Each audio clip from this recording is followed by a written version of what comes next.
At dito, hindi kayo mawawalan. Para sa ilan, higit na maging productive din ang buwang ito. Yes po, the Emperor. The Ace of Wands, yung energy, medyo sa dami ng ganap, pwedeng ihain sa inyong work, yung ilang responsibility at work. So, yung blessing of work, andyan na, present na, at hindi kayo mawawalan. Pero sa dami niyan, take it easy lang din ha. Very important na nandyan yung balance ng walang pagkakulang or pagkasobra. Okay? Kasi yung work opportunity or money opportunity, merong parating. This is the Ace of Wands, the Emperor.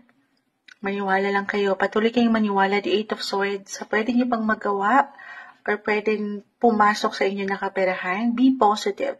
Ito kasi yung ilang minsan, wala tayong higit na kalaban, kundi tayo lang din. Yung ilang negativity, negative thoughts. So, baka yan yung ma-manifest.